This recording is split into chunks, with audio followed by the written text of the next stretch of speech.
Hey, what's up guys? So I got my piston in the mail. I'm going a little bit different route this time. Last time I did have the 143 Takagawa big bore, and this time I went with the stock bore Finbro flat top piston. So honestly, the size isn't really that much different. They may look different just because this one's black on top, so it kind of looks bigger. But honestly, this piston will fit in the 143 cylinder pretty snug, so shouldn't be too much loss of power.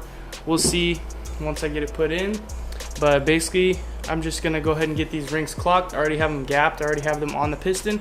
I'm just gonna get them clocked, insert them in the cylinder, get the cylinder on, the head's already assembled, and get the head on, torque everything down, do an oil change real quick because I'm pretty sure I got metal shavings from when obviously that one took a shit. So I'm gonna do a quick oil change, put fresh oil in there, and then hopefully we'll get her fired up tonight. First things first, I'm gonna go ahead and clock the piston rings. So normally you want to have them 120 degrees, and then the oil rings 120 degrees, so it makes like 4 points. Is a good way to remember it. So I got the top one there, bottom one, or second ring out there. Then I already pretty much got the oil rings clocked in the right spot. So before I move on, always use assembly lube.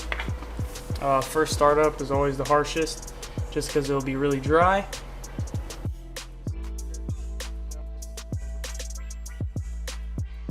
So also make sure you get some good assembly lube in the cylinder as well. Another thing to make this easier is I've put one clip in on the piston, so that way when it comes time to put it in, once I got the cylinder in, I can just slide this through the rod, put on the other clip, and we're good to go. So this one says intake side, so if I'm not mistaken, this is the intake side up here. So basically what you want to do, or what I do, is I take like a water bottle, cut it, just double check my rings are. So pretty much just slide this over that, and I take a hose clamp and slide the hose clamp over the piston, then ever so slightly just tighten it. So basically what that does is a homemade ring compressor. Set that on there like that. Alright, so now that I got the piston in there, basically you just want to make sure that you have enough space here. So if you push it in too far, just push it out a little bit, just so this circle is exposed, and that'll assist you in getting the pin in there. Piston's in, I got my clip in the one side there, and we'll go ahead and head over to the bike. Alright, so now I got my cylinder, got my piston in here, and then so here's the rod down here, I don't know if you can see it. So basically I'll go ahead and slide this over. Also make sure your gasket's on over here. I already do have my gasket in there. Just make sure you have there, you might get some oil leaks down here, so it's very important. Take your pin. Takes a little work to get her perfect, but she's in there. So what I like to do is use a paper towel, stick it inside, so once you get your C-clip in there, if it pops out, it doesn't go inside the engine. Alright, so after you get your clip in there, make sure you take out your paper towel, and then just go ahead and slide the cylinder in. Now you can see the chain hanging over here. Just make sure as you get the cylinder going down, you run the chain through there. So it's a little dark, but you can see the chain here. Just make sure you run it through, and then slide the cylinder down.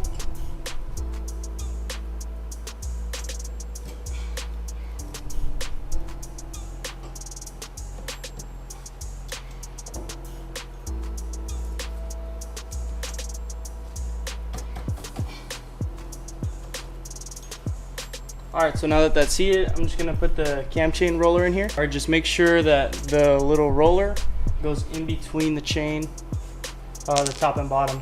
And then there's just a little plug. Don't forget the gasket or it might leak.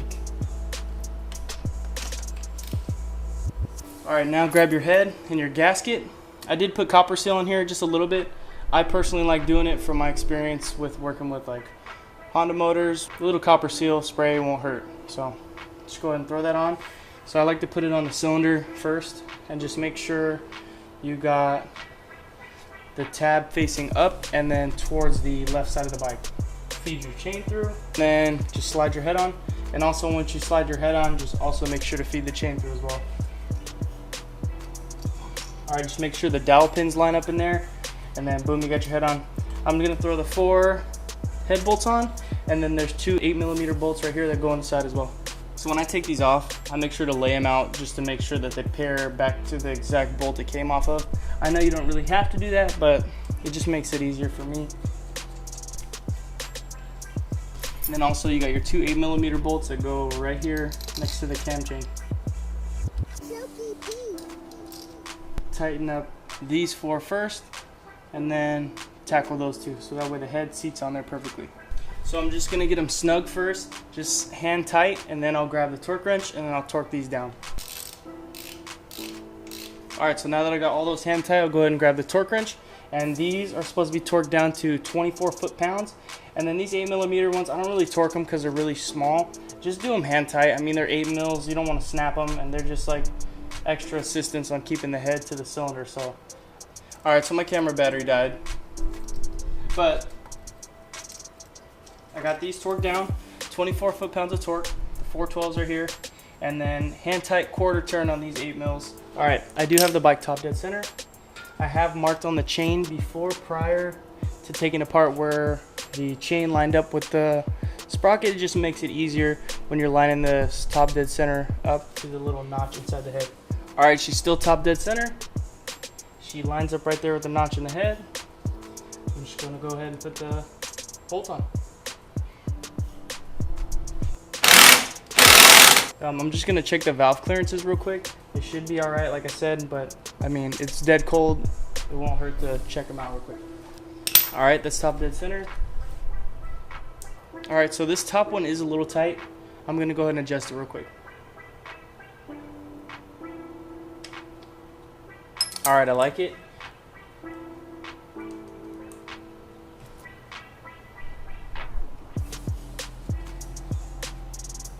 Alright, took a little fine tuning, but I got the valves on point.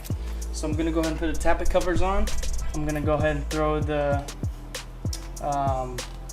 cam gear cover on, and then I'll go ahead and tighten up the cam chain tensioner on the bottom.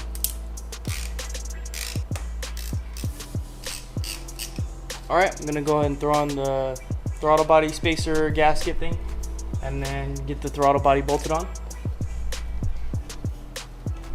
Alright, so now that I got all that on, what I usually like to do is just turn the motor over, and I like to do that just to make sure nothing's binding and everything's free flowing.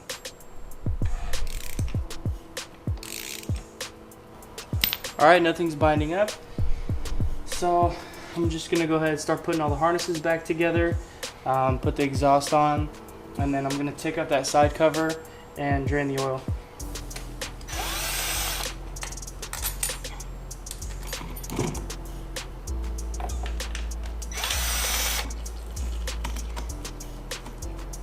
So surprisingly, my screen's not that dirty. There is some metal chunks in there you can kind of see. I'm just gonna clean it all out really well.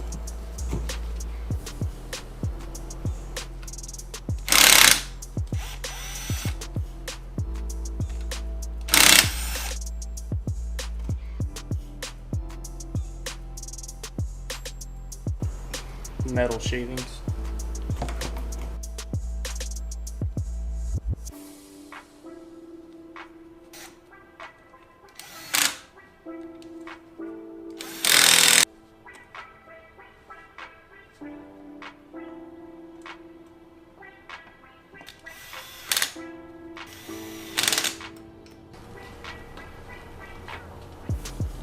Also got a cool little magnetic Takugawa drain plug.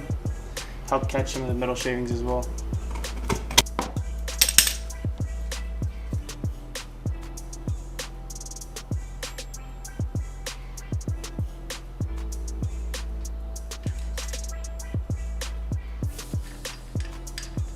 Alright, I'm going to throw the exhaust on and we'll fire her up.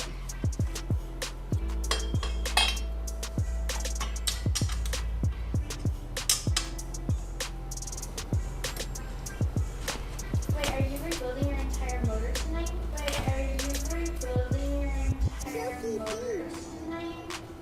Well, you thought I was a finish? I thought rebuilding your motor took forever. Not for me. You want to be here for the first startup?